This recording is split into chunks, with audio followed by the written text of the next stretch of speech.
here with you. It's just a beautiful Monday morning here in the Virgin Islands of the United States of America. Notwithstanding all what you're hearing going on out there, it's beautiful.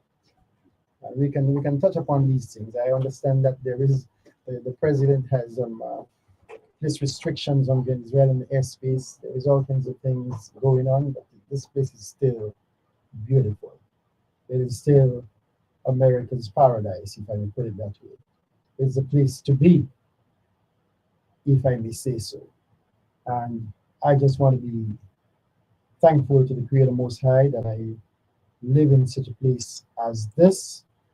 I am thankful that I am created in the image and likeness of the Creator Most High, and that as a son of the Creator, King Eternal, I am entitled to all of the benefits of a prince, if I may say that.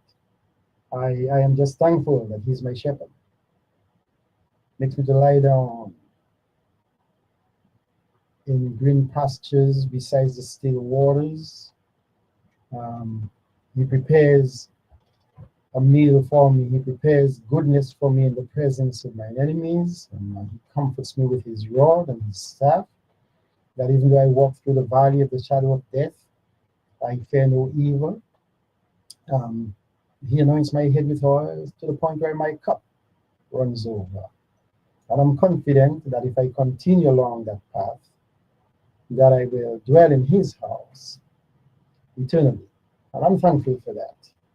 I'm thankful for the Messiah revealed unto us in the person of Yeshua, also known as Jesus the Christ. Somebody just asked me over the weekend if I believe in Jesus Christ. And I did not give the person the correct answer.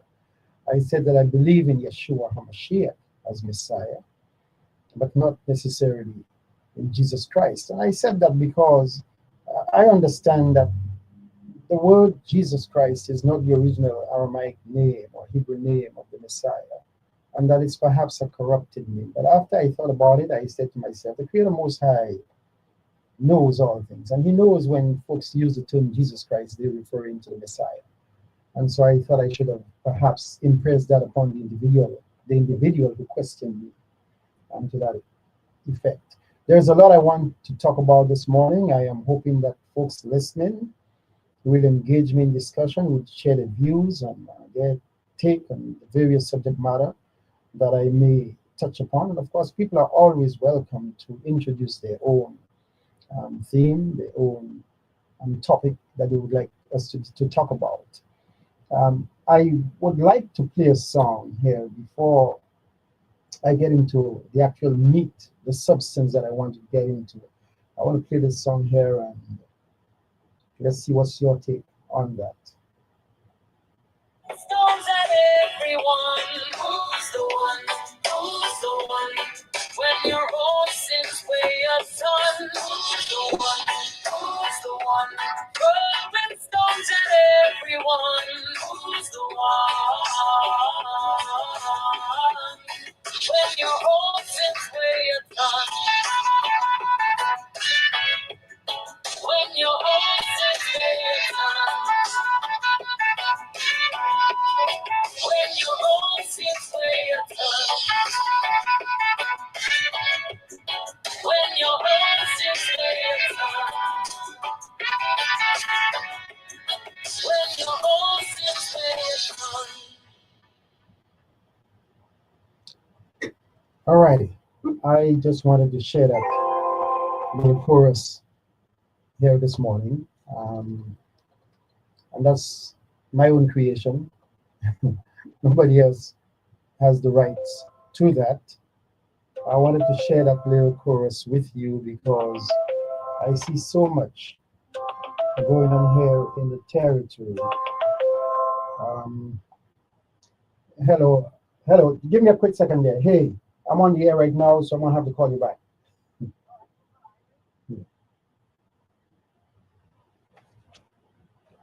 All right, these things happen. This person calls me, and of course, I'm here engaging on air. But let me just say that I've been listening to some people talking about various happenings in the throughout the Caribbean area. I think to a large extent, I find that sometimes we're just unfair in our characterizations of people, events, and we have a tendency to throw stones. We have a tendency to point fingers.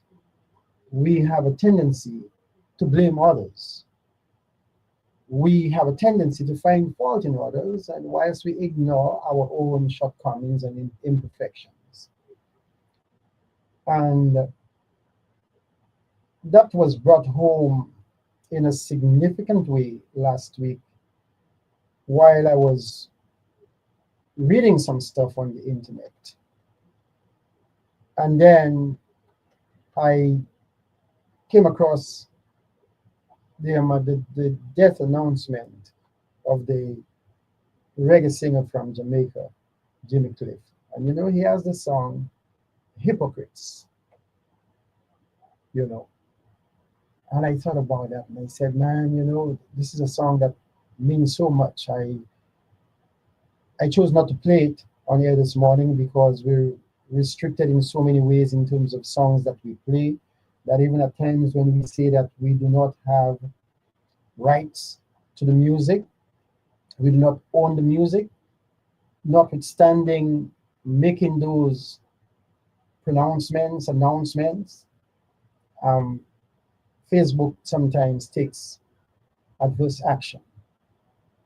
And so what I try to do now, I get my wife to create music for me so that I can use such music on my radio programs. So I want folks to know again that, I'm not the techie mind behind those creations. It's my wife. She's the one who does all of that for me. And I certainly appreciate it. My wife and I, we complement each other in a beautiful way. I thank God for that.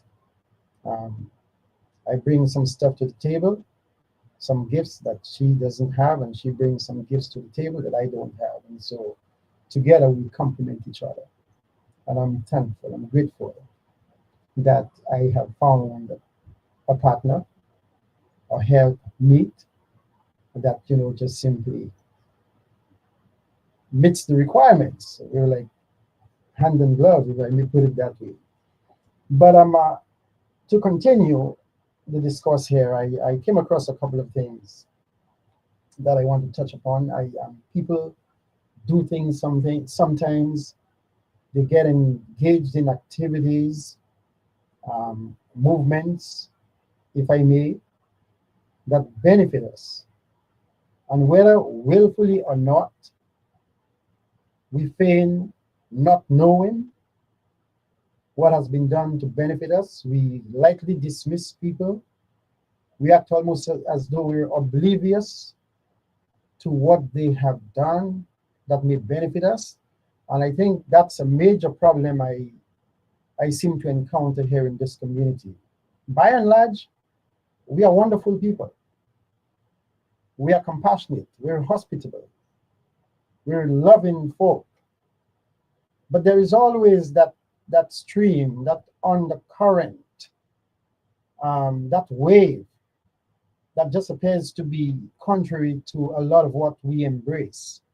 And I find out that whilst a number of us make contributions that benefit the community, some people act as though they don't even have a clue as to what has been done that may benefit them, especially in terms of acts of governance that do benefit the people.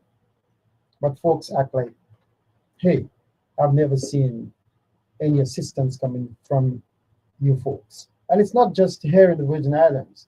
That seems to be true of the entire region, if I may.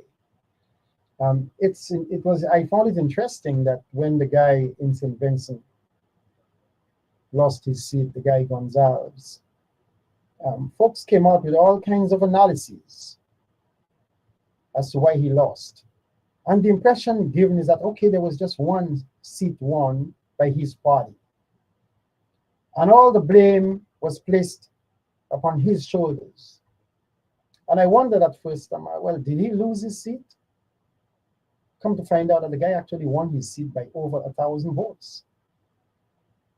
So that whilst all the others around him failed to win the seats, he won his seat by over 1,000 votes. And I said, you know, that was not the impression being given by the so-called pundits, those who know it all, who are giving all kinds of analyses. The other interesting thing I found out, folks, was that the opposition had the young Jamaican singer Shensia perform at an event.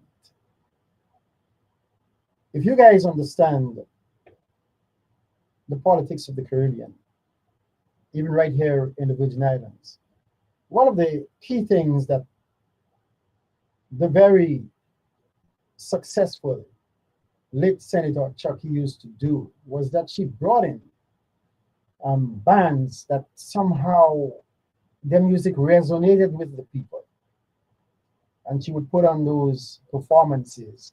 And when you've got thousands of people attending a session where you have bands playing, that the people love their music, etc., and the impression being given is that that band, its members support that candidate, and in a sense they're asking for an endorsement, or they're giving an endorsement rather to the candidate. So you have persons going out there and voting for that candidate.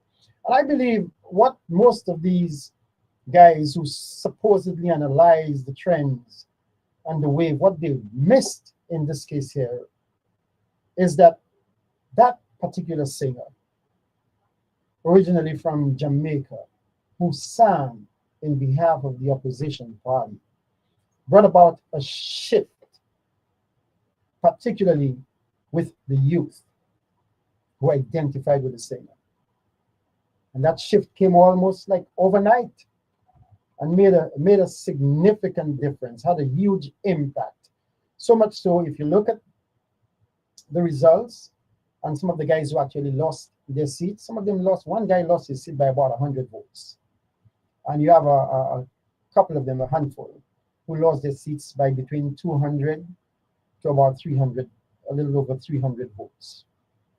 And so you could see where that performance obviously had significant impact. And yet you have people giving the impression that somehow the prime minister was so off base, missed the mark, and that's what happened to him and his party.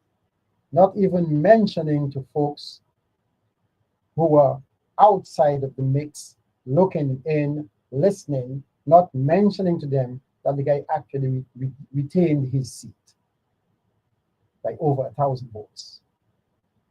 And I said to myself, you know, people can be so disingenuous in terms of, you know, their reporting.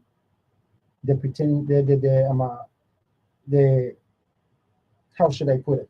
Well, you know, basically, they're not being truthful and honest. They're being very subjective in terms of their analyses and reporting. And like I say, this is characteristic of the region, the entire Caribbean region.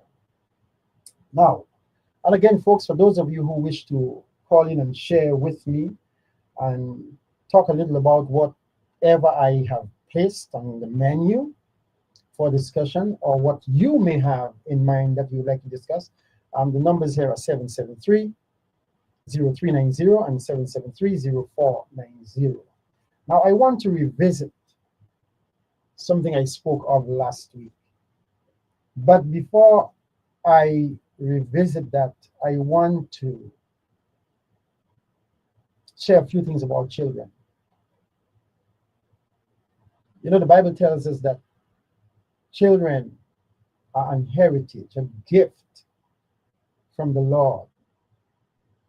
The Bible tells us that we as parents, more so than the society, but we as parents ought to train our children in the way that is right. And when they've grown up, they will not depart from that training. We were also told that fathers ought not to provoke the children to bitterness or anger. In short, the Bible tells us so much about parental responsibility when it comes to taking care of the children. I think there is even a passage of scripture that refers to the one who refuses to take care of his children as an infidel. The Bible speaks about parents having to lay up for the children and not the children having to lay up for the parents in terms of inheritance.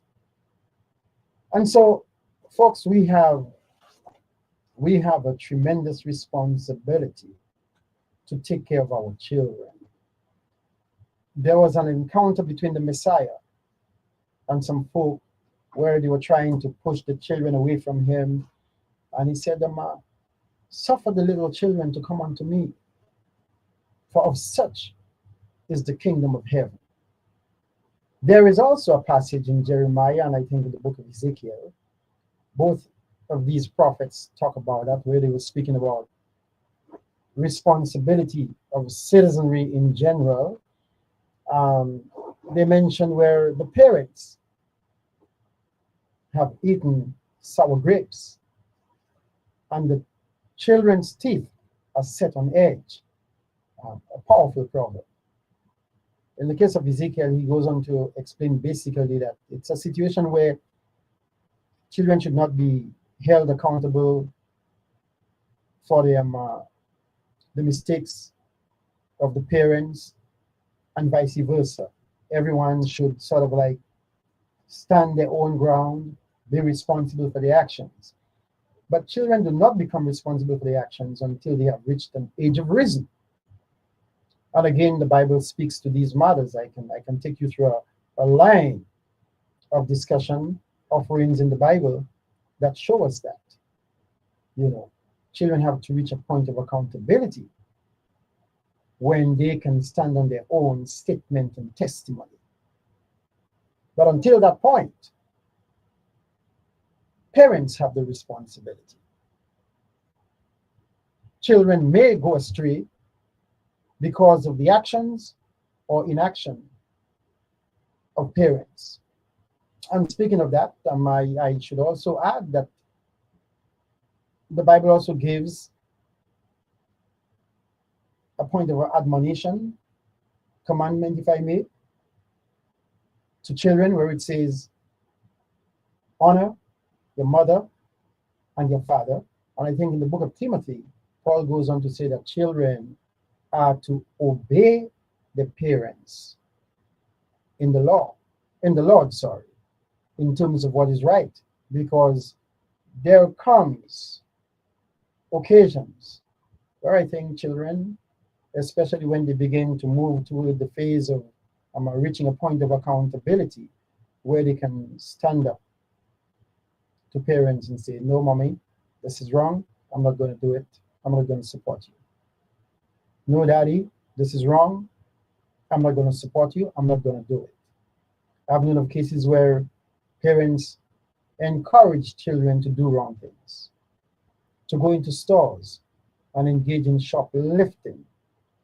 And a child who has reached a point of understanding where the child can take a stance or take a stand and say to the parent, no, mommy, I'm not going to do it. It's wrong. I think that's commendable of that child. And children do have a right. If what they're trying to be forced into, what they're being asked to get into, is contrary to upright living, is contrary to decent, acceptable standards, it is contrary to the demands of law and order, the children have a right to say, no, I'm not going to do it. I'm not going to be a part of that. And so I wanted to put these things here in terms of children, what they mean to us, and how we should deal with them. And I'm going to get into a little more of that in terms of why I have begun this line of discussion, but there is somebody on the line. Let me hear what this person has to say. Hello, caller. Good morning and welcome. Good morning. Good morning to you. Have you heard about the woman in the white Mercedes?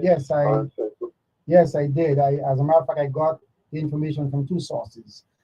There is a podcaster whom I came across talking about several incidents involving that white Mercedes, and then I read about it on the consortium. Right. On the consortium, they said that apparently some woman said that her daughter was hit by this woman about 4 weeks ago, a month ago, and that the person circled back and tried to do it again, and they reported it to the police. Yep. But there was no report to the public. And then apparently after that, of course, from what people are saying on Facebook, on the internet, social media, that there were numerous other things that happened afterwards. And it's like if the police had done a report about this, made this part public, people who would at least been on the lookout long ago, and some of these incidents may not have happened. And I've noticed in the last couple of months, the police on St. Croix seem to be not reporting things in a timely fashion as they used to, and as what is going on in St. Thomas. St. Thomas seems to be doing the normal thing. But some St. Croix, and even before this, I made remarks to a couple of people that they were slow to report the last murder. I knew about it days before because I knew some people who knew the victim. And I was looking for it in the news, and 3 to 4 days passed at least, and it finally popped up. And I'm like, well, this is odd. They usually don't take this long to report stuff to the report crimes, significant crimes to the media. So I don't know what's going on, but there's definitely something is not normal. Not well, they're reporting. Well, let me just say, and again, in the case of the white Mercedes, clearly there was a lot of talk, a lot of banter concerning that on social media, because there is even a report of a cyclist being knocked or run off the road. So there were incidents that people had been discussing via social media, and I don't know if it is fair to say that perhaps the police wanted to ascertain certain facts, information before they came out with a statement. I know once they identified the vehicle as having been involved in an incident, they immediately went on to say that there is a person of interest, and they give a name. Yeah, but that was after multiple incidents. That's the thing. So the first one, you might say patience. You don't want to get the public all riled up if you have some doubts. But then now you get a second report of a similar vehicle description. How many does it take before you start warning the public? Apparently, it takes like 4 or 5 with one person being thrown off island because of the damage they've done. I mean, it's too much. They waited too long to notify the public so that the public can start taking steps to secure themselves. All right. I mean, I said the first is you might say patience, maybe you have some doubt, but what was described, it seems like your witness is there. I don't, so they don't describe it. So, okay, let's say, patience with not notifying the public on the first time because maybe there was something about it that you were kind of, there was something questionable. But then you get, you're hearing, more incidents and things that I seriously doubt the people did not report it to the police. I mean, like a lot of these incidents, I'm like, okay, there's no way they did not call the police. Well, again, well, we know that the police department do have they have a public relations person, Right. you know, Which and usually works pretty well. right, and so that person has a responsibility as they look at the blotter, to make pronouncements to the public, to share with the media. So I don't know if that person had been on leave or what's the reason, but you're absolutely right. They've been slow in getting information across to the public. Yeah. Yeah. And yeah, I mean, are they still called public safety? Or they used to be called public safety, but I don't know. It seems like they may have changed their name. Uh-huh. They definitely have changed, seem to have changed their emphasis because, and again, St. Croix and St. Thomas seems to be doing the normal stuff. Mm-hmm. Some things happen, but and if it's just, and that's the problem we have in a lot of agencies. We have one person doing the job. If that person gets sick or goes on vacation, it doesn't seem to that there's anybody to fill in. Mm-hmm. And I don't understand how we're living like this. Mm-hmm. The flights for Thanksgiving, a lot of flights have been canceled, and because of that, other flights been canceled. So even places where aren't having bad weather, the plane that was supposed to take the passengers are stuck in some place where it is. And so we could have somebody going on Thanksgiving vacation and get it stuck in the States. Mm-hmm. We can't have these situations where they're important jobs, like reporting to the public of a potential danger, Mm-hmm. is left to one person and only one person. And if something happens to that one person, everybody is left at risk. Mm-hmm. Mm-hmm. How are we looking at situations like this and accepting them? Mm-hmm. Well, I don't think we should accept those situations, and I must say, on behalf of our journalists, reporters, there is certainly probing, they're extracting information, and even when they cannot extract information from the government's public relations sources, they do come up with information that they can share with us. Clearly, the Ghana trip. I don't think the problem is with the media. I don't have anything that tells me that. It seems to be the problem with the department, and it's not. And again, it's not just this one department. Remember they had the case where there was that tsunami warning, Mm-hmm. and people in the States got it, but people down here were only getting it from their relatives and friends who were telling them there's a tsunami warning. Well, again, and it turns out that it's like one guy who does this, mm-hmm. and for some reason he couldn't get, and he had to drive in to the office to do it. And for some reason, I don't know if he was all violent or if he was sick, but whatever it is, nobody. This was why it happened, because it was one guy.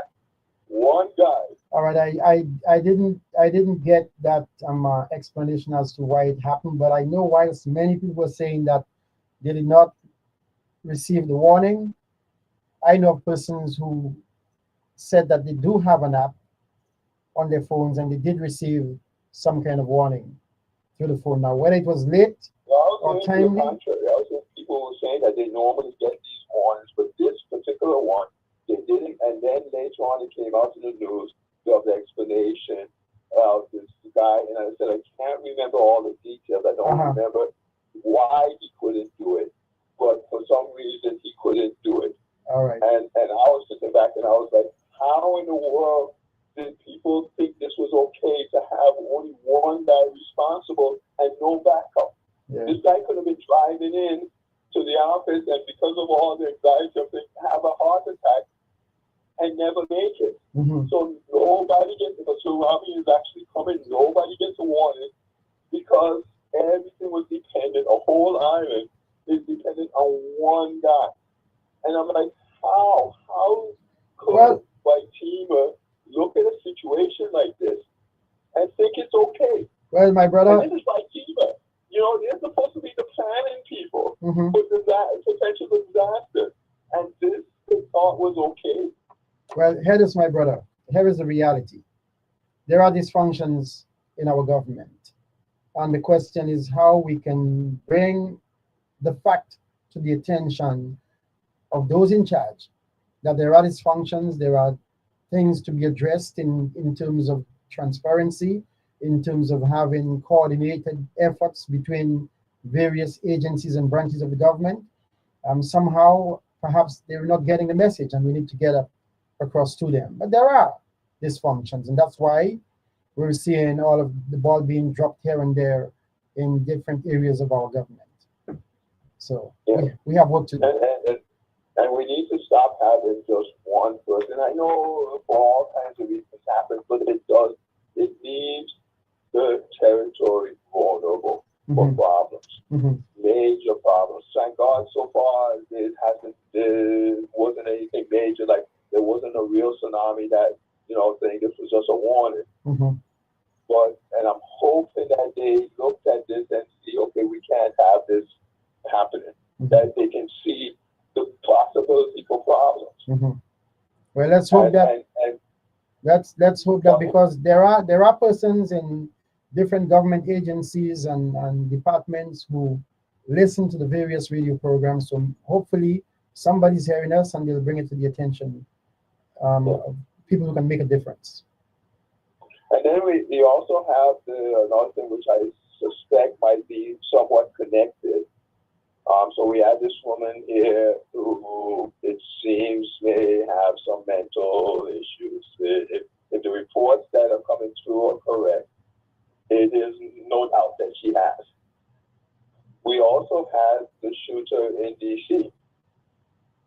And reports are coming back that he also was undergoing some mental issues. He drove from Washington State to Washington, D.C. to shoot these National Guardsmen. And this is a guy who worked with the military, worked with the CIA and military, going after going after terrorism suspects in Afghanistan. So yes, he was working with the CIA. So I'm sure the CIA checked him out through and through. He was allowed after the war to come to the U.S. Obviously, he couldn't stay in Afghanistan after working with the military and the CIA so close. He more than likely would have been picked up right away and killed once the what they call them? The group in Afghanistan. I'm sorry, I forgot the name. But here is the reality. There is something called PTSD. So that one could have been without some kind of mental illness up to a certain point in their lives, but after going through certain experiences, they eventually become ill mentally. So that perhaps at the time when this guy, like it's quite that alone, although that might have been a factor. But then, that's probably like the worst state, the worst city to put somebody in that they have this. Because this is Washington State where high THC weed is plentiful and everywhere. And then the city that they put him in is a really white, unusual city. It has like 86% white and then like 0.93% black. No real Hispanic percentages. They fit in order. There's about 4% Asian, 1% Native American. This, to put somebody coming from Afghanistan in a city like that, it probably is not the best thing for somebody's mental health. But it seems like the problem really started more recently. He had a work permit, so he had a wife, 5 children, and a brother, I'm assuming a younger brother, living with him. But my brother, but all it takes is one trigger, one triggering. Yeah, go ahead. Well, this seems like it's the thing that did it. His work permit expired, so he couldn't work anymore. And And so he was relying on the kindness of people to pay his rent and whatnot. And they said he got depressed. He was in his room a lot, wasn't taking care of himself, wasn't taking care of the younger children. He would take long drives, just go off driving forever. In fact, when he used to do this shooting, he drove across country. He drove from Washington State to Washington, D.C. So it was clear that he had mental issues that weren't being addressed. And it seemed to start with the expiration of his work visa. So they're talking about him being radicalized. It doesn't seem like it's any radical. It seems like it's just a normal thing that happens to a lot of people. They can't find a job, can't support their family, and that starts the downward cycle. I see.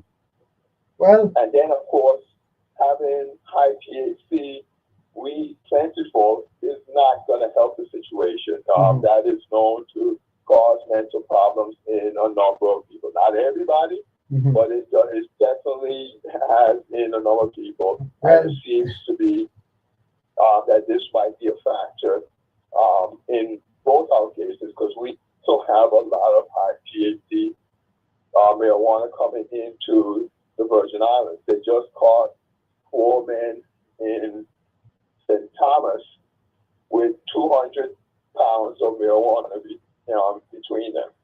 My brother, let me just say this. From San Francisco. Yeah, let me just say this to you and those who are listening. At some point, we need to get our heads outside of the sand where we've stuck it and be realistic in terms of facing the realities before us. Recently, there was a lady before the legislature being confirmed to some position with the board of, the commission of the control of the marijuana industry here in the territory.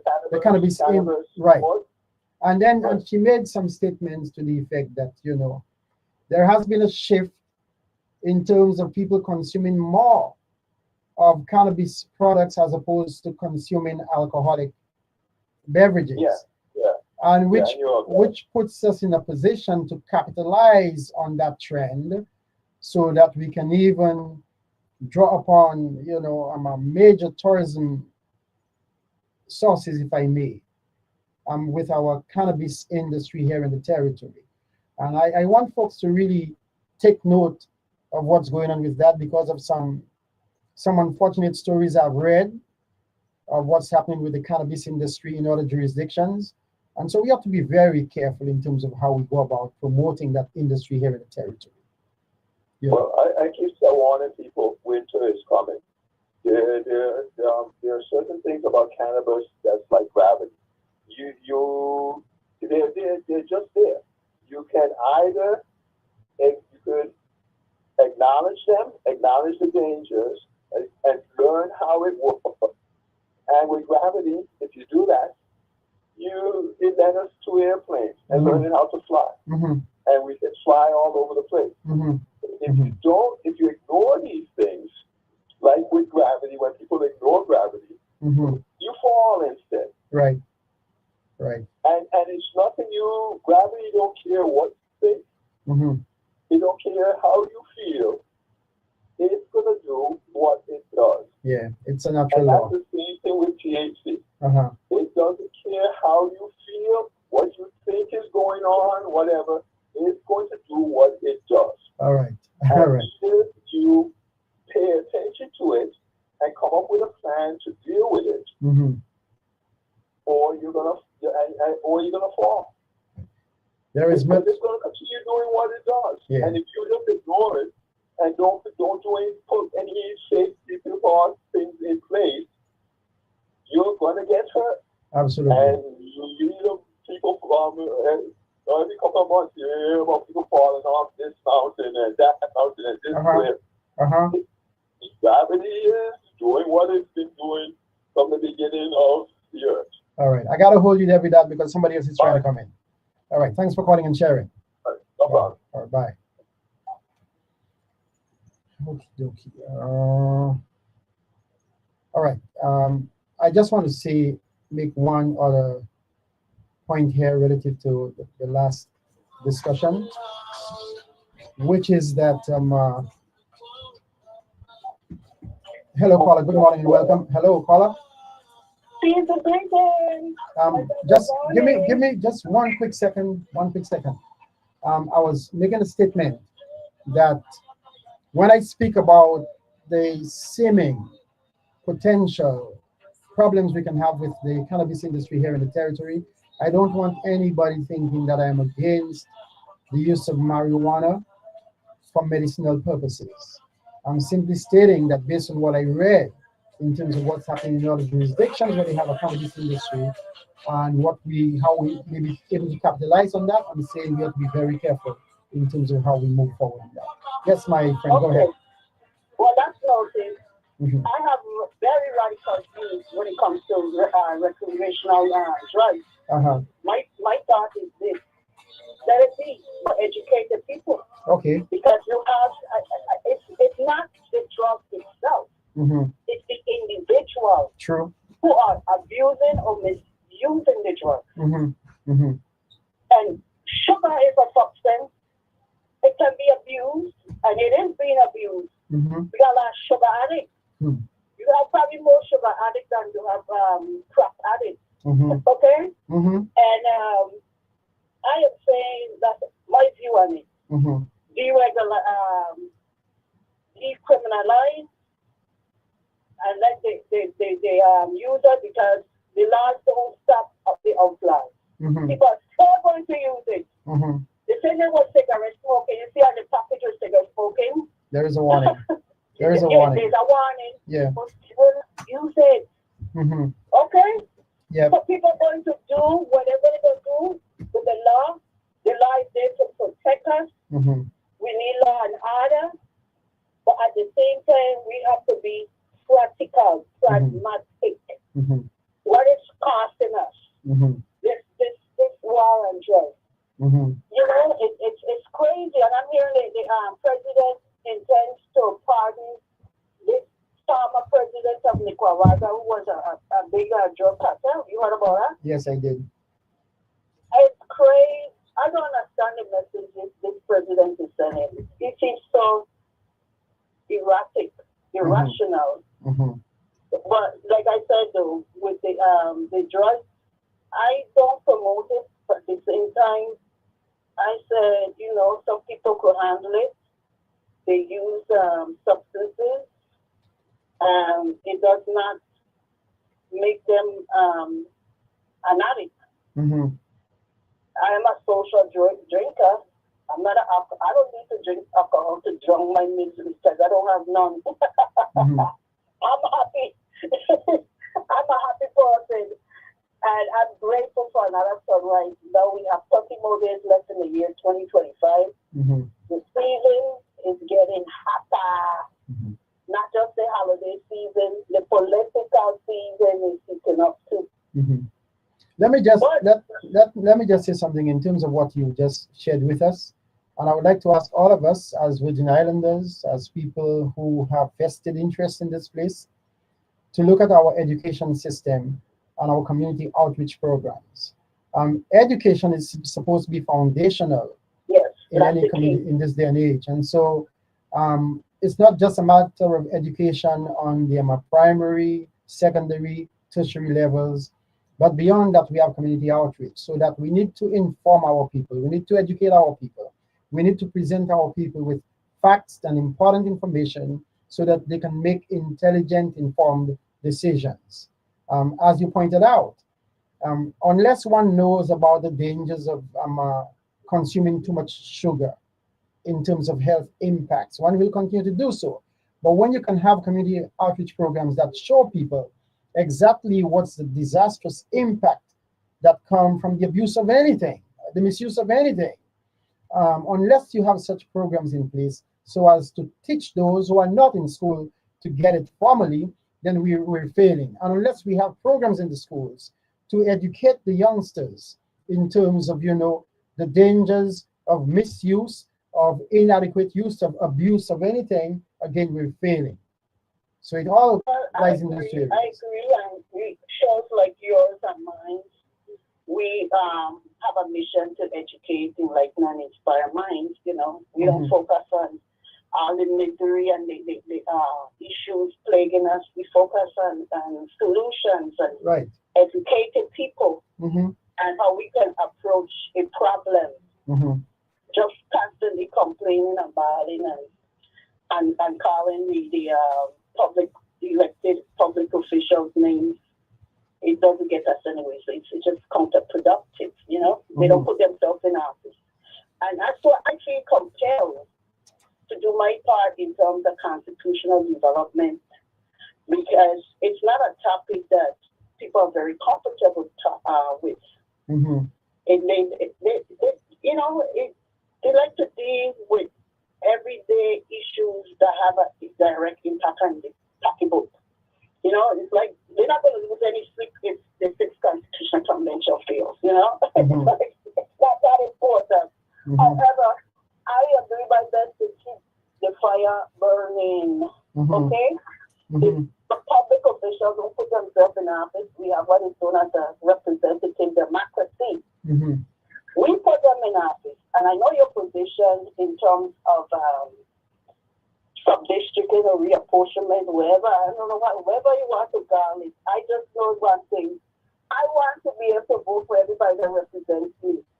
So I am in favor of voting for all of them, making all of them at large, all 15 of them. Because we have a unicameral legislature, and the issues that are persistent is impacting the entire territory, like GRS and education, health, crime, all the things that we have been discussing. But we like to focus on issues where some people just focus on the game, you know, playing a game, appointing figures. All of us in this together. Well, let me. We all have to see a better originality, just that we have different ideas on how to resolve the issues. Well, let me just say to you that, you know, just about every system has its upside and its downside. So that it doesn't matter what the current system that we have does have an upside, and it also has a downside. If we shift from that to sub-districting or whatever you choose to call it, to whatever other system we have, there will be an upside and a downside. It's what a majority of the people are comfortable with that really matters. Yeah. That's why I said representative democracy. The people have to participate in the process, because we had a referendum.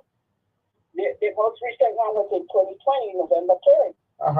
The people were asked if they would like a sixth constitutional convention established for the purpose of adopting the revised Organic Act of 1964. Okay? Now you have people, the ones who are opposed to that, talking, nobody educates them. And you can lead a horse to water, you can't make the horse drink. I mean, I'm on the air all the time, I keep in the fire burning, and yet you have people that they never heard of it. They don't know. Okay? Some people don't know that we're governed by the revised Organic Act of 1964. You have some people living in strong fantasy and some illusion they have that the fifth draft is our constitution. But you have people that believe that. So you have to be persistent and consistent with the message. And I am not running for no public office, so I'm not seeking popularity. I have enough friends. So, I have a lot of people that love me. I'm not trying to get more fans, but I'm just saying, to try to give people the unvarnished truth. Some people just don't accept. When you give them the information, you tell them, read it for yourself. They still don't get it. And like I said, you said it, a majority rules. So that's what the people spoke, and yet the delegates ignore the will of the majority. And then you had the previous referendum in 2019 with about reapportionment, which I think is a misnomer. We don't reapportion the Senate the VI legislature, like every 10 years, like they do in the Congress, the House of Representatives. So they're using a rank called Potterbar. They may be talking about sub-districting, which is a different thing. And, and then some people getting all that mixed up too with reducing the Senate. I hear people advocating for that. They think less is best, not me. I think more is best. I don't want to see less than 15 senators. So I want more. I want a part-time Senate. I make it 25 of them. But part-time, and they got stipend, not a full-time salary. They could keep their career and just like how the Congress, they meet in certain session, they don't meet every day. Senators don't meet every day. You could still, I know it's like being a teacher. It's not kind of full-time job in a way because your work continues even when you're not in the office. But as a community activist, I feel like I'm a public servant, but I'm not getting paid. That's the difference. Let me ask you something, because you mentioned some important points for consideration here. One is that you spoke about those persons who would like to see us reduce the legislature from 15 to some even talk about having 3 senators. I know. And I want us to understand that sometimes when people make such statements, they're making those statements out of frustration, out of anger, out of disappointment with the status quo. And it's not a good thing to act hastily out of those elements. We ought to take time to study the issue and see what is the best course of action. If you look at the number of senators that we have today, prior to 1966, I think it was, we only had 11 senators. And if I'm wrong, somebody can correct me. But it was not. It was amended. Okay, but it was not. But it was not even.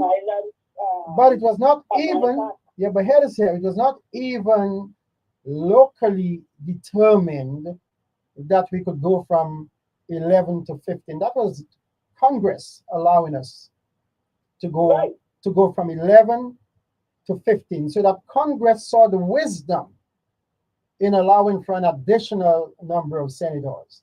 Now, for us to decide now that we should go down to 3 senators or 7, as some say. Get rid of tabulators. Well, we reached this far in the digital era. Some people want to go back to well, I'm saying that I am simply saying that there must be sound analysis to determine if that move would be beneficial to us or not. You don't just simply make a statement out of a vacuum and everybody jumps on the bandwagon and says that's what's good for us. No, you have to analyze the situation. You've got to determine in terms of the past, the present, and making a future projection if it will be beneficial for us one way or the other. So I want to say to folks that there are a number of factors we have to look at when we consider a change in terms of number of senators we're going to have. When you look at a change in terms of how we're going to elect people, whether it's going to be as we do it right now, where you have basically 2 districts, if I may, it is the St. Thomas St. John district and the St. Croix district, so that we have 7 from each district elected by the persons who reside in those 2 respective districts, and then we have 1 at large who is elected by persons from all of the Virgin Islands, whether it is what island included, St. Thomas, St. John, and St. Croix. That's one way. Well, I agree. We have to analyze. Right. And the same time too, we have to understand the reality is we the people can do those amendments unless we do it to a constitution or to a initiative referendum like the one in 2019. However, it's like a catch-22. The same people who say they want all them things, you hear them speaking about in support of a constitution. They're speaking against us having a constitution, so I don't see how them get all them things accomplished, such as an elected attorney general. It's not going to happen because we've been governed by the Revised Organic Act of 1954, and And until we get our constitution, we cannot amend that document. And in that document, it calls for an appointed attorney general, calls for unicameral legislature, 15 senators, one at large. And the only body that can change that, they have the authority, is the BI legislature. And you see them making any attempt? You see any senators advocating for that? No, because they themselves see in their wisdom that that does not create no more accountability. If you were not an effective senator, and then it changed to where you're elected from a specific district, it's going to change you. You didn't, you have somebody, a senator like Chucky Hansen, who was like at large senator, because she was lobbying for issues that impact the entire territory. She wasn't focused like how a lot of people campaign here for St. Croix. We are the call for St. Croix.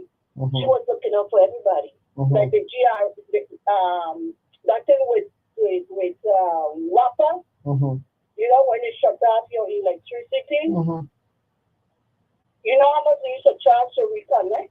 And then Chucky Hansen put that stop to that. So what I'm saying is the issues that's impacting all of us has nothing to do with no specific territory, no specific geographical area. And we have to take into consideration, we have a unicameral legislature. That's one chamber. And the island, the four main islands are separated by waters. We're still one territory, but there's still some distinct issues, particular issues, and cultural differences. But for the most part, like I said, it's issues that's impacting all of us, like WAPA. Now, when it comes to certain things, like the zoning and everything, they still now have to come together. And interesting, you see what happened with Diageo. Diageo is a facility, a distillery to be built at St. Croix. But who was opposed the most? The one in St. Croix, anything? Except for you and Jimmy Weather. Where we would have been. Okay? But let me just say this to you, since you touch upon Diageo.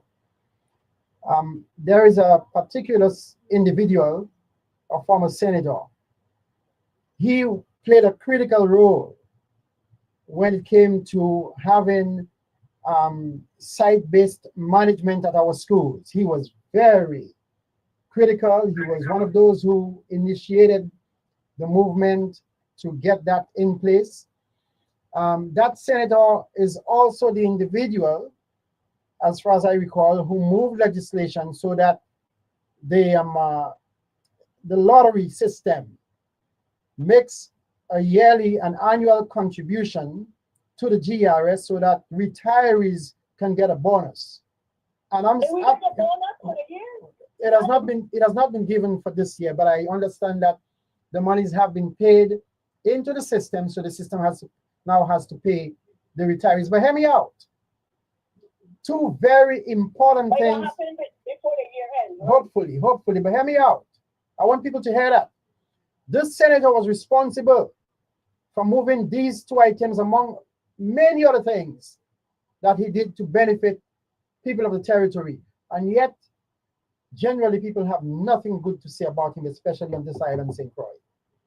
And that senator happens to be John Baptiste? No, I'm not the one. I am not the one. I am not the one. But I'm just saying to you. But you did a lot. I'm not talking about what I did.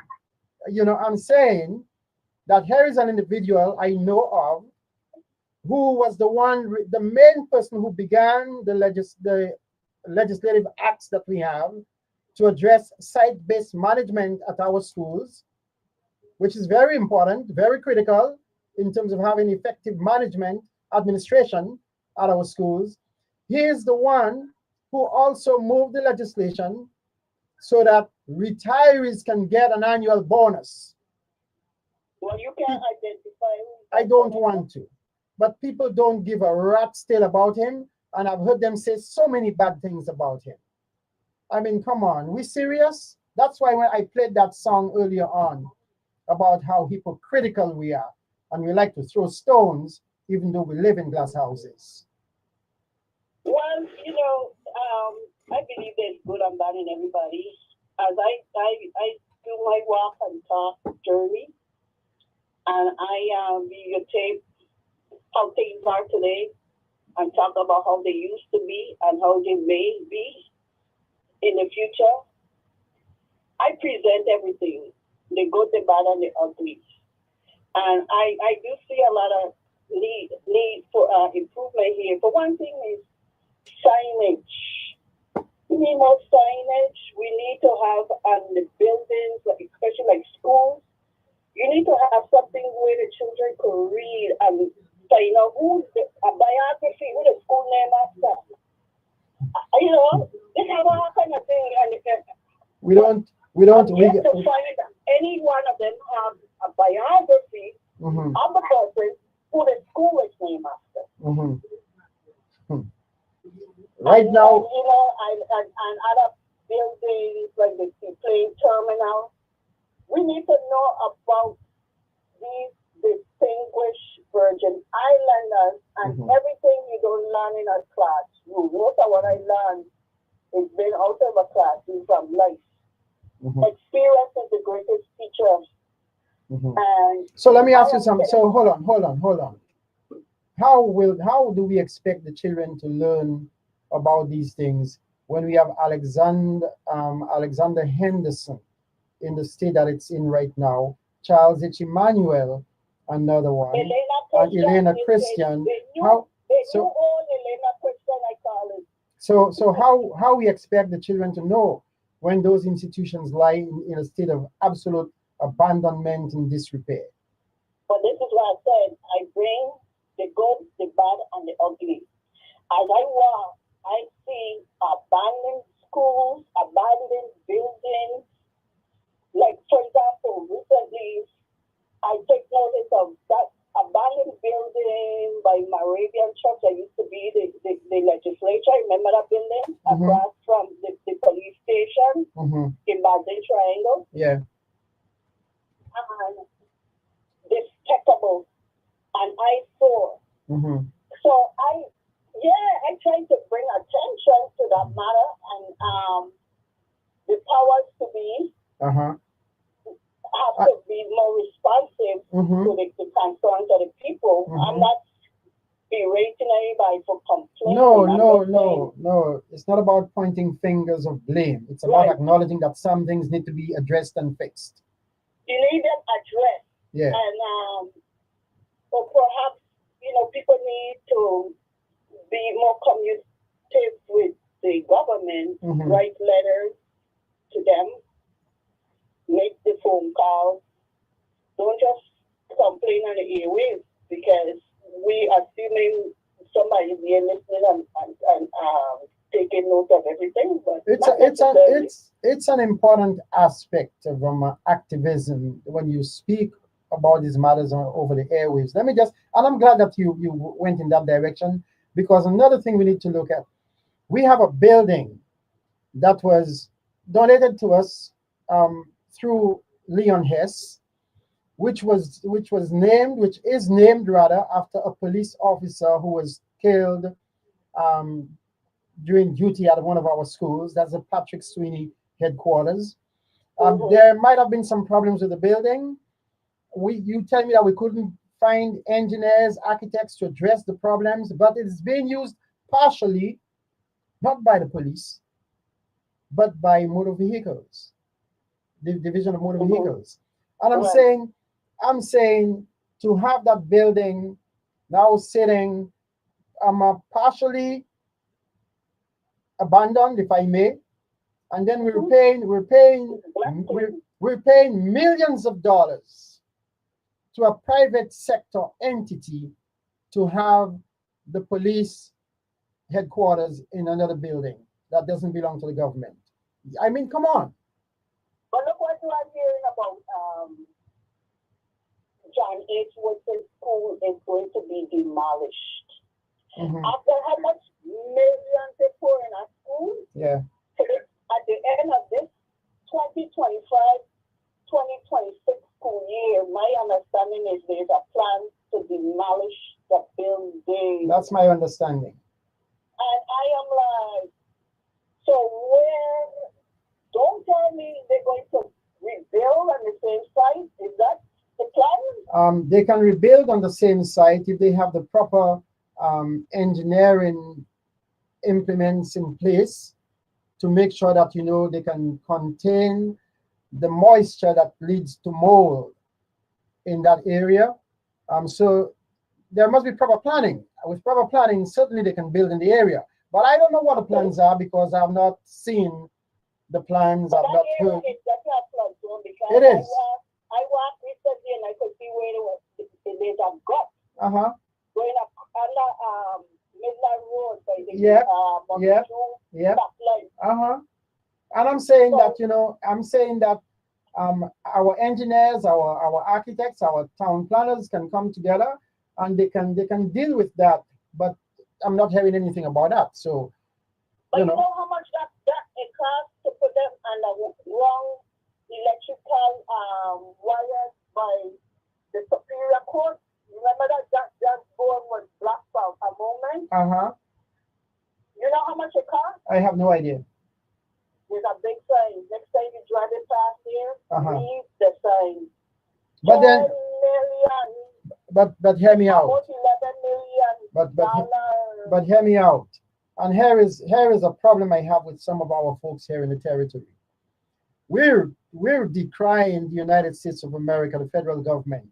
We're ready to pull down the federal government and kick the federal government to the curb. But look at the largesse of the federal government in terms of all the monies that have been approved to be spent in this territory, to build schools, to build hospitals, Exactly. So I'm saying, man, you don't bite the hand that feeds you. We need to stop it. Oh, but the same people who said the colonizer, you know what kind of political status they want to association, but guess who they want to associate with? The same colonizer. Well, hey. I'm like, if you think the United States is the colonizer, would you want to sever complete ties and pursue independence? That seems more logical if you're so anti-democracy and anti-America. But I mean, it's the choices, the people apparently seem to like the status quo. And you know why I found out recently is the proposal for the bypass, the Christian bypass, was first proposed in 1970. Look how long it took to complete that. And now that torch to stadium in West. How much millions went into that? But in any event, I will wrap up to say this. I mean, I am celebrating my 10th anniversary of being retired.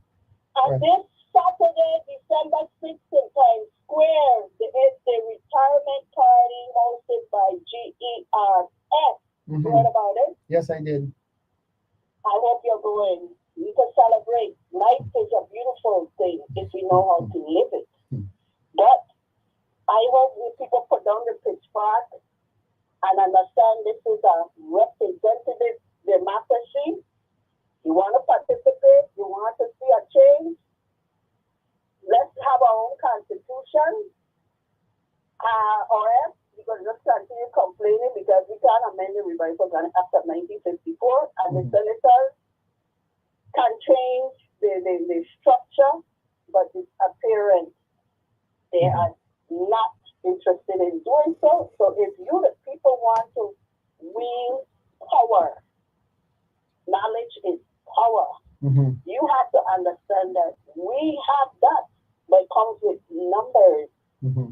We could change the way we elect, the structure of the government, Mm-hmm. but it gotta come through either amendments of a constitution or by a referendum. Mm-hmm. I think it's easier with the constitution because any referendum that we do under the revised organic act is non-binding. Mm-hmm. And furthermore, for it to be valid, you will need 50% plus one of the registered voters. So Mm-hmm. with that, And before you go, I just want to add to one thing you said. You spoke about things being done by amendment, and yes, the current legislature can, if they want, amend the law so as to incorporate some of the changes we talk about, mm-hmm. especially in terms of hello. Yeah. But I just wanted to clarify that for the benefit of those listening. Repeat that. I was simply saying that in terms of when we speak about reapportionment of the legislature, which you say is not an appropriate term, but I tend to disagree. When we speak about that, the current legislature can, if they want to, move an amendment to get that done. Absolutely. I totally agree. Okay. And I'm just saying knowledge is power. Let's read to exceed, know your political rights. And I know that you have the power and you could make a big difference as a voter because your vote is your voice and your voice is your vote. Thanks. Have a beautiful, blessed. You to be blessed. Thanks for calling and sharing with us. All right, folks. I want to say that because I said I was going to get into that, but I want to get back to the situation where the 6 or 8 juveniles were arrested, and I was compelled to do some research after I read the story about those youngsters being arrested for having made bomb threats and the different individuals making statements about how they were going to deal with these individuals. And so that prompted me to do some research. I want to read 2 things from the research, 2 items from the research which I did to show you why I am concerned and how it's important that we approach our dealings with these youngsters, these juveniles, in an appropriate manner. Long-term consequences and rehabilitation of juveniles. Hear this, long-term consequences and rehabilitation of juveniles. Even though juvenile records are confidential to a degree, they can still come up in background checks for certain government jobs or security clearances. Some colleges may also ask about juvenile adjudications. Rehabilitation must be a priority from the beginning, not something added on at the end. I want to repeat that again. Rehabilitation must be a priority from the beginning, not something added on at the end. And I want to read a statement by some advocates for juveniles who fall through the cracks. And I want to emphasize that. Many times our minor children, our juveniles, fall through the cracks because we have failed to provide for them adequate instruction and safety nets. We have failed to identify their shortcomings, their disabilities, whether learning or otherwise, and hence the reason why they fall through the cracks, because they have been neglected. Their needs have been pushed to the sidelines. And so here I want to read a statement from some advocates for young people who find themselves in those situations. And it reads as follows. I'm reading in pertinent part. As advocates for the voiceless, we know that having a child arrested can shake your entire household. We take every juvenile case seriously because we know how quickly things can escalate without the right support. Our approach to criminal defense is personal, thorough, and focused on the future. No child should be written off due to a mistake. I want to repeat that. No child should be written off due to a mistake, and no family should feel alone while facing the juvenile court process. We're here to defend your rights and protect your child's future every step of the way. We're proud to serve. We're proud to serve. Give us a call. That, of course, is the concluding part of a lot of stuff I discovered about how juveniles who find themselves in trouble with the law, whether it be in terms of truancy, cutting classes, being abusive to someone, being disruptive within the school environment, making threats, or even situations where they've done something, engaged in an act that is a serious breach of law. They have a right to due process. They have a right to proper representation by attorneys, defense attorneys. And I read so much in terms of what is provided for children in other jurisdictions that we don't provide for our children here. And folks, I was compelled to do that research after by the way, as much as possible, in a number of jurisdictions,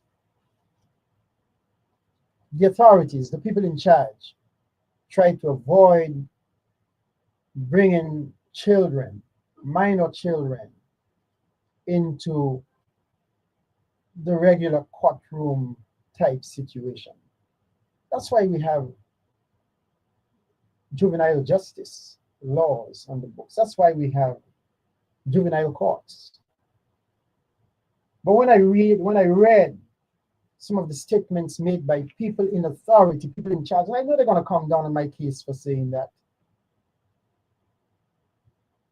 But I think we've just simply neglected the needs of the children of this community for too long.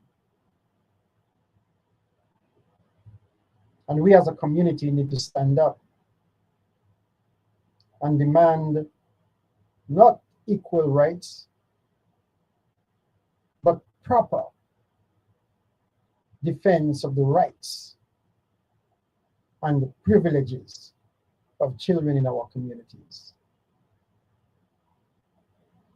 Too often I hear the cries of those who fell through the cracks simply because no provision was made to address their shortcomings, their individual challenges, because we take it for granted that our approach must be one size fits all.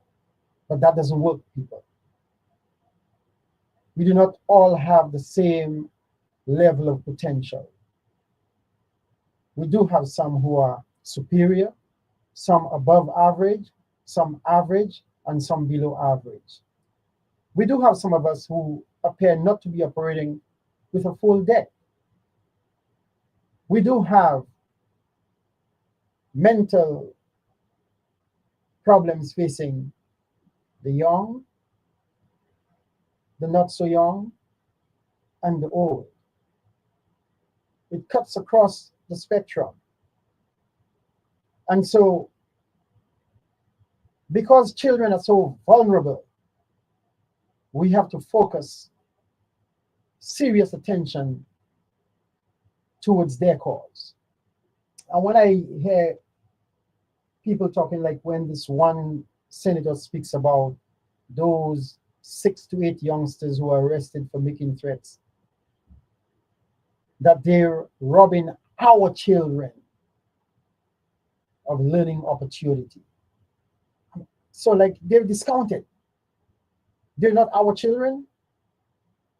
they've engaged in activity that is harmful to themselves as well as other children. So to try and make believe that, well, it's our children, this particular select group, and not them, this is poppycock. This is craziness. When I hear law enforcement people, Justice Department officials saying that these children should be prosecuted to the full extent of the law, come on, man. There are things, there are consequences that would be age appropriate. You can't treat the 13, 14-year-old who has done something bad the same as you would treat the 25, 26, or 30-year-old. It doesn't make sense. And so when I heard these guys making this statement, when I read these things, I said, nah, man, something isn't right here. And I decided to do some research to see how, juvenile delinquency, juvenile misbehavior, juvenile infringement of law, how these things are handled in other jurisdictions. And I saw some disparities in terms of what's done over there as opposed to what's done here. Screened by Smart Call Blocker. Hello? The number you are calling. All right. I don't know. Something went wrong here. Sorry about it. But anyway, as I was saying, for some reason, I don't support that. And I think I want to impress upon the powers that be that we need to address the concerns of our young people in this community in a different way. Well, when you tell me that we had a case of young boys attending the high school in St. Thomas who were molested over a period of time by a coach, and it's like people obviously saw what was going on, knew what was happening, but either they couldn't care less or their interest lay more in terms of making the coach comfortable, accommodating, enabling the coach, if I may, as opposed to addressing the plight of these boys who are, caught in that vicious, unjust circle, if I may. And then another case comes up, where by all indications, there were signs, there were signals, but here you have an administrator being charged with violating the sacredness, the sanctity of a young individual's body, a young male. And obviously there were those who were privy to the circumstances but didn't give a rat's tail. And you're going to tell me that, we should just simply cast a blind eye and a deaf ear? It's like we just, it doesn't matter. Folks, something is radically wrong with that. Something is radically wrong. And I'm not going to jump on the bandwagon to say that, well, let's go on a kind of a witch hunt right now to see how many persons we can identify and to somehow, bring them to answer. I don't have the full facts. But I think protocol must now be set in place so that these things should never happen again. And I'm submitting to you here this morning that on the mainland, in certain jurisdictions, they do have protocols in place to empower the children so that they don't find themselves in that kind of situation. We can do better, folks. We can do a lot better here. And the same way how we go after certain things in an aggressive fashion, we should pursue this one aggressively. because I know I hear people talking about the Epstein scandal. And you know, sometimes, folks, when we speak about the Epstein scandal, when I hear people talk about how that impacted our children negatively, I'm going to tell you something. It doesn't impact them directly.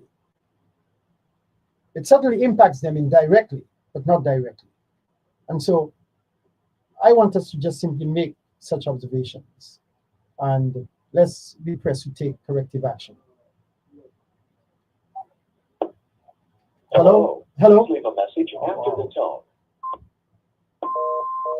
I don't even know what's happening here, but hey, caller, I don't know, whoever you are, um, let's see what happens. Maybe you can try again, but for now, I don't know what's going on. I tried answering, and the line drops. The other thing I wanted to get into, folks, is that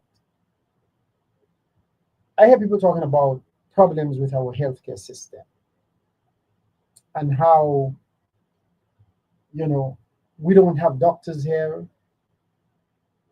to man our hospitals. We, for some reason, we're just inadequate. We're impotent when it comes to healthcare in the territory. And it seems like the legislature doesn't even know how to move on that. Well, let me share this with you. We had renowned oncologists and cardiologists who left the territory to go elsewhere. And people will try to have you believe that, oh, it's because we couldn't afford the salaries. Let me just share with you. The average salary of an oncologist, that's somebody who specializes in the treatment of cancers. The average salary on the mainland is about $400,000. Average salary, $400,000, just about. We can put the cardiologist in the same bracket. So to have a reputable, a good cardiologist like Dr. Griffith, whom we had here, an allocation of $400,000 cuts the mustard right there. To have an oncologist along the same level, another $400,000. So that with less than $2 million appropriated, we can have, with less than $2 million, we can have 4 of these specialists assigned to our hospitals here. Even though it means that they may have to do a little bit of traveling back and forth between St. Thomas, St. John, and St. Croix, but we can have 2 of them operating. Or better yet, we can have the 2 oncology stations in St. Thomas, where we have the Cancer Treatment Center, and have the 2 cardiologists stationed on St. Croix, where we have the Cardiac Center. And when needs be, we can have them travel back and forth. Less than $2 million. We can do that. Then, of course, there are quality of life issues that we need to address, where we may have to give them some additional perks, housing, and other things. When you think about it, we're paying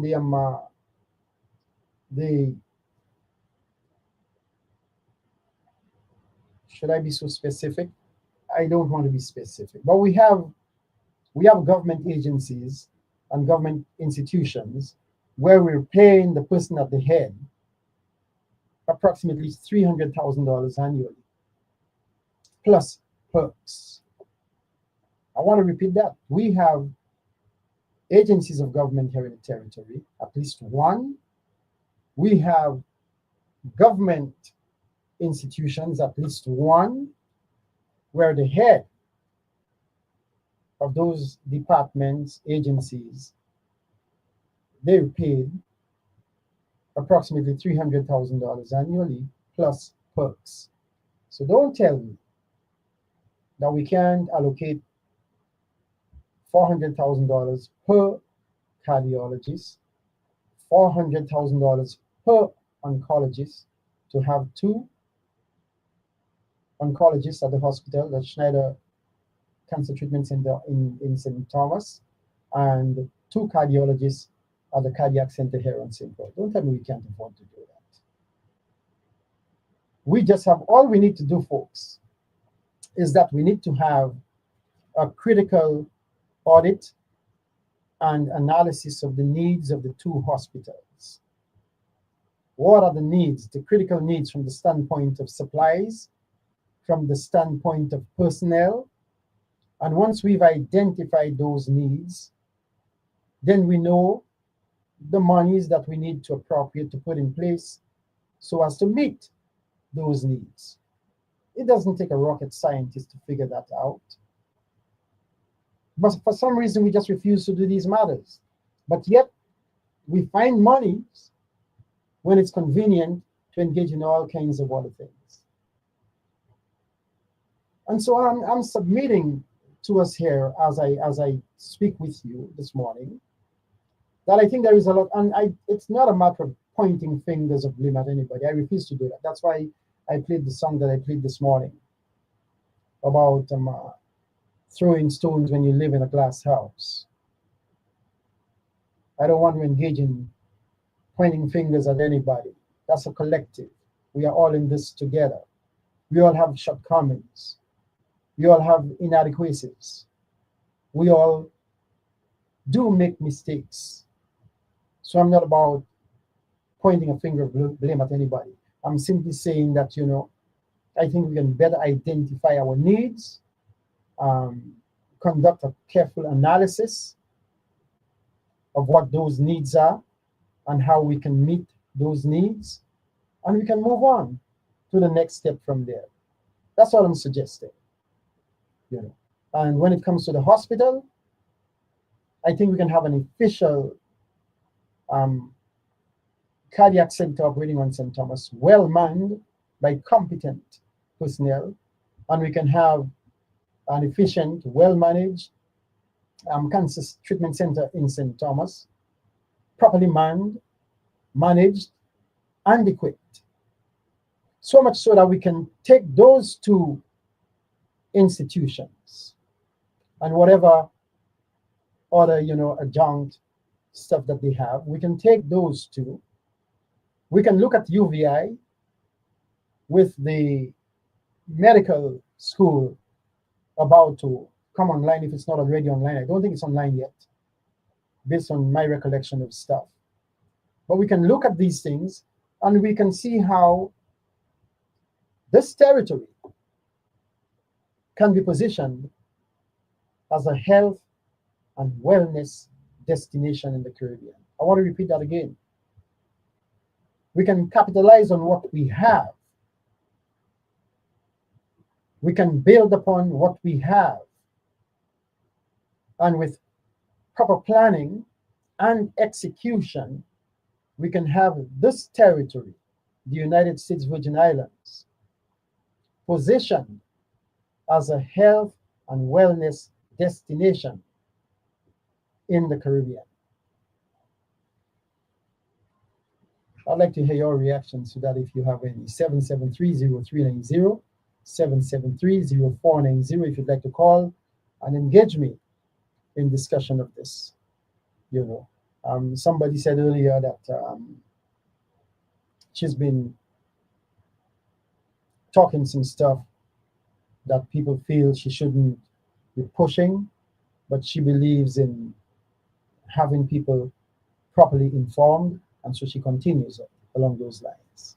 And so I drop these little nuggets here and there so that folks who hear me, they can choose to call, and we can look at the mechanics of how we can go about putting these things in place. Having said that, I want to touch upon a couple of other items. Before I go on, wow, I'm having a difficult time. But anyway, 2 other items I want to talk about. We have a situation where people tell you that housing stock is not where it ought to be at. And I did see 2 articles. I didn't get a chance to read them recently on VI Consortium, where we were talking about our housing needs and the challenges that the housing authority have to, the challenges they have to meet in the territory.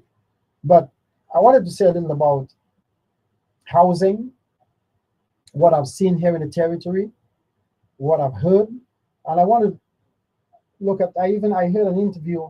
I listened to an interview some time ago where someone spoke, sort of like from a nostalgic standpoint, but at the same time almost loftily, of the experiences in Harrigan Court, the experiences in Chabot, the experiences in, I think it was Sofarali or some other housing complex.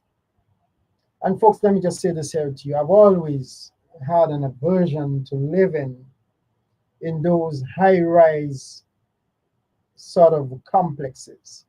In other words, those housing complexes that we build that remind me of bees in a hive. We're perched one on top of the other, and we do not even have a little front yard space or backyard space where we can do a little gardening or something of this nature. I've always been turned off by that. And so I'm more for like single family homes where people can have a backyard, where you can have a front yard, where children can play out there. But I heard people talking about promoting the renovation to Sofarali and others, and all of that is good. But whilst we're carrying out those renovations, we have a situation in Williams Delight where you have single family homes, and also in Harvey Project, which is Bethlehem Village, where they have single family homes. And the folks have been crying out to be given an opportunity where they can purchase the homes in Harvey. Now there is a segment in Harvey which doesn't lend itself to that. That section is more like duplexes that they have there. But you have the section up on the hill where you have single family homes. And these are sturdy structures, well built. They have survived several hurricanes, and with a bit of renovation, beautiful homes in place. In the Williams Delight area, they have a number of these homes currently boarded up. It's not even boarded up, they're blocked up because they use cinder blocks to seal out everything. And I'm saying, whilst a few homes have been sold, why they don't renovate those homes that are shuttered right now? Beautify the community. Give it a high sense of appeal. Take care of the flooding situations, because the flooding situation can be handled. We got engineers who can give us solutions to that. Take care of the flooding situation and make Williams Delight, as well as Harvey Project, vibrant communities of high appeal, so that our people want to move into those units, so our people want to purchase those units and live there. None of that is being done. There was a small step taken last year, just before the election. A few homes were sold. I don't know how the process was run. Apparently, grants were given to some people to purchase homes in Williams Delight, and I don't want to characterize what it appeared to have been to me as a bystander. I'll leave it at that, because as I've said, I don't believe in casting stones, so I don't want to get into that. But clearly, what was done, and it is now history. But going forward, what are we going to do? I don't know what's happening with this phone. Let me see. I think there is somebody on the line, but every time I try to bring someone in, something goes wrong. Hello, caller, are you there? All right, obviously not.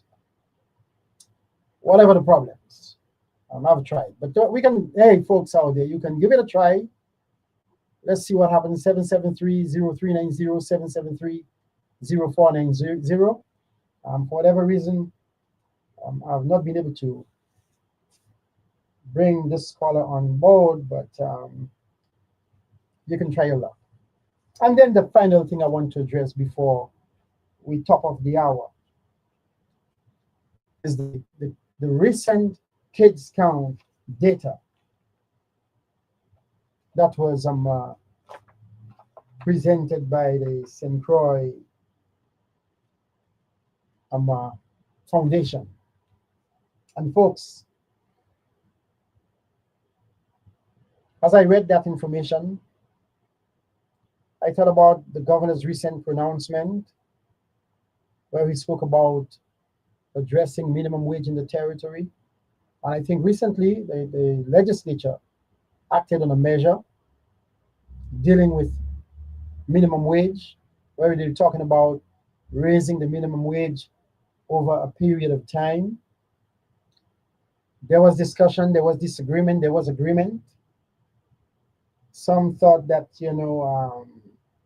consideration should be given to people who receive SNAP and other benefits in terms of whether those persons should be perhaps exempted from the increase in minimum wage, which I think currently stands at about $10.50. And they were talking about possibly bringing that to about $15, $16 an hour over a 3-year period of time. It will be done in increments. And as I listened to people who discuss that, as I read a little about it, I thought of the 40% of our children who have been living below poverty level in the territory for the past 6+ years. And nobody seemed to have seen the need to address that. And so that became a matter of concern to me. Not only that, the 75% of high school graduates, I think it's about 78% right now. It used to be about 75% of those graduating who don't cut the mustard to enter UVI without having to take remedial courses.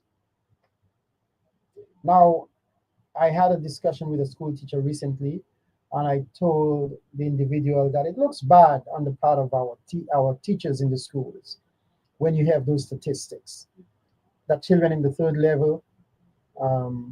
level, and I think 7th grade, reading below proficiency levels, not doing well in mathematics, and language arts. It looks bad. And we were told that perhaps it is because the test that they have to take, the Smarter Balance, is not culturally sensitive. It's not culturally fair to them. I tend to disagree. And that's not to take away anything from our educators. I think we have some excellent teachers out there, teachers who really care about the children. But folks, I'm going to submit to you this morning, there are some underlying factors. For some reason, as a community, as a collective, we have not placed due emphasis, due importance on the matter of education. And so we take a not too concerned approach towards education. So we have people in charge who aren't living up to expectation. We're not holding their feet to the fire, and our children aren't getting what they ought to get. If you just look at some technological implements we should have in a classroom, we don't even have that right now. I understand that at some of the schools, the children are not even given laptops this time around. We're really falling behind. And at the same time, we have people in charge in offices serving us in the territory who say, oh, we should ban the use of certain electronic devices in the schools, such as cell phones. Just a blanket statement without adequate study and research and investigation. I'm saying without adequate study, research, investigation. That's not to put down the individuals who made those statements. I'm simply saying that before they jump to that conclusion, sorry, they should have conducted some further investigation and some research. And even if they didn't do it by themselves, get the staff to do it. That's all I'm saying. But there you are. You got these people who, for some reason, we're not holding their feet to the fire. And by the way, as I'm saying all of that, folks, we got some schools doing excellent work here in this district of St. Croix. I'm going to mention two, but they're not the only two.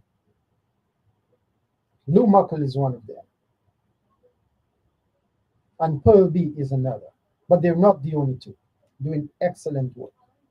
But there is still room for additional steps to be taken, for additional measures to be put in place, so that our children can receive the full cost of benefits and programs and empowerment they should be receiving. And again, I want to point out that there is a lot being done in other jurisdictions that we can borrow a page from there. You can't tell me that we continue having such poor performance. And up to now, for the past, we're talking of from 6 to 10 years, we're going through that. It's not just today. We're hearing that children who graduate from our school, our high schools, public high schools, and having to enter UVI have to take remedial courses. There must be coordination between UVI and our schools and the Department of Education, if I may, and perhaps the Board of Education, to find out where is it that we're dropping the ball? Where is it we're not focusing attention? What steps we can take to address those things? And folks, I submit to you, it is not being done. And I'm not casting blame upon anyone, individual or group. I'm simply saying that we need to be realistic, we need to be honest, we need to be truthful, we need to be sincere in terms of our analysis, in terms of our investigation, our observation, and find out what needs to be done, what steps need to be taken, what measures need to be implemented so as to take care of these things. Two cases, two instances of children in high school and elementary school being violated by those in authority. People, it should never happen again. We must have protocols in place to empower those children so that when they have to say no, they say no. That's why I mentioned earlier, the Bible says, honor your mother and father. Children, obey your parents in the Lord in terms of what is right. But when it's not right, you draw the line, children, as long as you have the reasoning, ability, and capacity to know that it is wrong, you ought to be empowered to tell the individual it's wrong. I'm not going to do it. Not just in terms of the violation of the sanctity, the sacredness of your temple, but in terms of anything else, as I mentioned earlier on when I began, whether it has to do with a parent trying to get a child to engage in shoplifting, and that child has the frame of mind to know that it is wrong, that child should be able to stand up to the parent and say, no, mommy, I'm not going to do it. No, daddy, I'm not going to do it. But we have to empower them so that they can know that within their rights, within their empowerment, they can tell that parent no. They can tell that figure authority no. And that they will get support, that they will get defense, that they will get protection by powers that be if any adverse action is taken. We gotta do that. And we're failing to do it, people. We're failing to do it. We're failing to provide the necessary safety nets for our children. We're failing to provide the required system of instruction, system of information to empower our children in the Virgin Islands community. We're given too much to the entertainment aspect of life. I'm not knocking the entertainment aspect of life. We love to be entertained. We love to have a good time. I'm not putting that down. But we focus so much on that. We love it so much. We can hardly wait for the weekend to indulge. We can hardly wait for the upcoming season to have a good time. To just simply let the hair down, feel free and have a good time. I know there are stresses of life, and we want every means of distressing ourselves. And I support that. But I'm simply saying, let us strike a balance. Whilst we're having a good time, we're enjoying ourselves, let's take care of the important things that can make an important difference in the lives of our children, in our own lives, in the lives of our neighbors. I saw a clip on, I think it was TikTok, where a school teacher says that she's kind of fed up with teaching and she's thinking of a shift. Because, and that's not locally, that's on the mainland. But she says that we are preparing a generation to take the helm of leadership, to occupy positions in the future, and they can think for themselves. They can read. If somehow the technology we have, the electronic gadgets that we have, if they're detracting from providing opportunities to develop sound reading skills, sound literacy skills in our children, then we need to find ways and means of dealing with that. Because we want our children to learn, to read, to learn, to write. We want our children to learn to think constructively. And so that when they read something, they can extract meaning from that. And if it's not being done under current conditions and approaches, we need to find the right way to make it happen. That's all I'm saying, without pointing my finger at any particular individual or group to say that they're failing to do what needs to be done. So that's my submission to you today, that we need to reevaluate our approaches. We need to examine the system and stop falling for the BS. Stop falling for the BS, man. We got people, presenting stuff to us that makes no sense, and we don't take time to analyze these things. I'm going to have a lot to say about these things as we turn the corner into next year, because I am so disappointed in what goes on.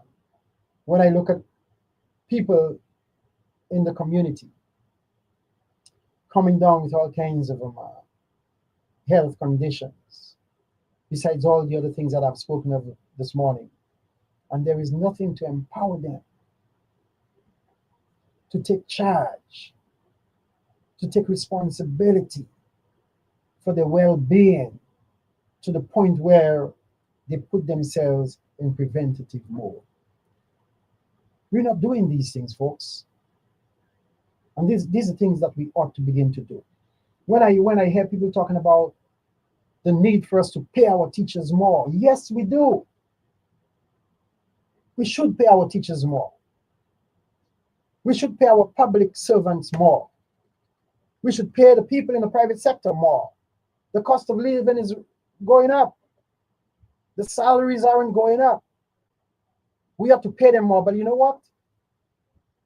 At one time, this community, this economy produced various items of clothing right here in St. Croix, and they were exported. We had a watch industry. We produced airplane parts here. Mm-hmm. We produced so much here that was exported.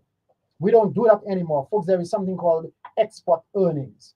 We want to pay the teachers well, grow the economy, bring in the revenue streams so that we can pay our teachers, we can pay our doctors, we can pay our nurses, we can pay our civil servants. We got to get our act together. I'm going to sign off here until the next time we meet because my time is up. So you guys stay safe, be blessed, give thanks and praises, and we'll reconnect there. Bye. Yes,